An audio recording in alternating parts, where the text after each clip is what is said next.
नमस्कार, मैं हूं दिबांजलि मोइत्रा। दुनिया भर में कोरोना वायरस ने एक भयानक रूप ले लिया, जिसके चलते देश में लगातार मरने वालों की संख्या में इजाफा हो रहा है। लेकिन क्या आप जानते हैं कि इस स्थिति में भी कई मामले ऐसे हैं जो बेहद गंभीर होने के बाद भी सही होकर वापस घर लौट आ रहे हैं। लेकिन वहीं कुछ लोगों को ठीक ठाक हालात में भी बचा पाना मुश्किल हो रहा है। ऐसे में क्या आप जानते हैं, ऐसी स्थिति ग्रहों की चाल के अनुकूल चलती है। यानी आपके ग्रहों की चाल अगर बिगड़ रही है तो ये आपको कमजोर बना देती है। ऐसे में घर का वास्तु भी इसके पीछे का कारण हो सकता है। कैसे घर का वास्तु हमारे ग्रहों की चाल को संचालित करता है, कैसे ये हमारे जीवन पर असर डालता है, बता रहे हैं पटना के जाने माने ज्योतिषाचार्य दैवज्ञ डॉक्टर श्रीपति त्रिपाठी जी। दोस्तों नमस्कार, मैं हूं डॉक्टर श्रीपति त्रिपाठी। वर्तमान में जो स्थिति है उसमें चारों तरफ बीमारी के अलावा और कुछ भी सुनाई नहीं दे रहा है। बहुत निगेटिविटी है और सभी लोग इस वक्त बेहद तनाव में हैं। कोरोना ने सभी का जीना मुश्किल कर दिया, जीवन तबाह कर दिया है।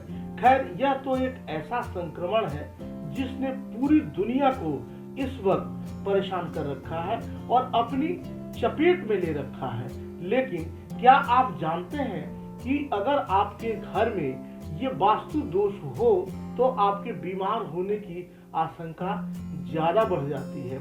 आइए जानते हैं कि कौन से हैं ये वास्तु दोष जिसके कारण आपको रुग्ण बनाता है। यह वास्तु शास्त्र के मुताबिक घर के मध्य भाग को ब्रह्म स्थान माना गया है। पुराने जमाने में घरों में ब्रह्म स्थान पर खुला आंगन होता था, मगर आज के परिवेश में, आज के समय में घर छोटे होते हैं और इनमें आंगन बना पाना संभव नहीं होता है। अगर आपके घर में भी खुला आंगन नहीं है तो घर का खुला क्षेत्र उत्तर या पूर्व की तरफ बनवाना चाहिए। इसके साथ ही यह बात भी ध्यान रखें कि घर का ब्रह्म स्थान दबा हुआ नहीं होना चाहिए। घर के ब्रह्म स्थान का दबा होना बीमारियों को न्योता देने के बराबर है, परेशानियों को न्योता देने के बराबर है। इसके साथ ही इस बात पर भी ध्यान दें कि घर के मध्य में कोई भी भारी सामान नहीं रखना चाहिए। ऐसा करना पॉजिटिविटी एनर्जी के मार्ग में बाधा माना जाता है। घर में हमेशा पॉजिटिव एनर्जी बनी रहे।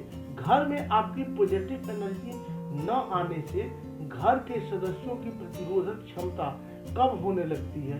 हम सभी के घर में उत्तर पूर्व दिशा का खुला होना सबसे जरूरी माना जाता है।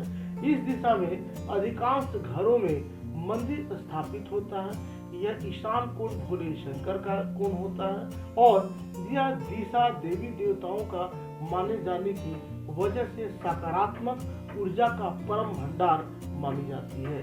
इसीलिए इस बात का ध्यान रखें कि इस दिशा को भूल कर भी आप बंद न करवाएं, वरना आपके घर में धन की कमी हमेशा शुरू हो जाएगी और इसके साथ ही घर के सदस्य जो है वह बीमार रहने लगेंगे। दक्षिण दिशा अगर आपका खुला है या दक्षिण दिशा का आपके घर का खुला होना बेहद दोषपूर्ण माना जाता है। इस दिशा को यमराज की दिशा माना जाता है और इस दिशा के खुले होने का अर्थ है कि घर में नकारात्मक ऊर्जा का प्रवाह बढ़ना।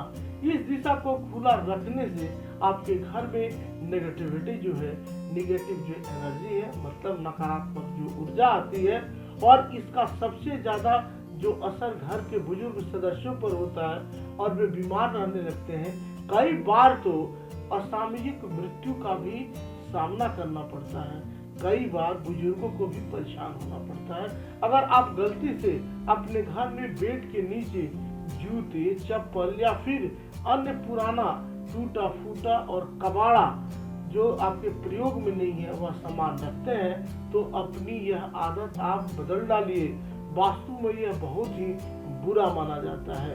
बेड के नीचे कबाड़ भूलकर भी न रखें, बल्कि इस स्थान को ठीक प्रकार से साफ सुथरा रखना चाहिए। घर का ईशान कोण सबसे सुंदर और सबसे अच्छा होना चाहिए। भूल कर भी ध्यान रहे कि भवन में ईशान कोण कटा हुआ नहीं होना चाहिए।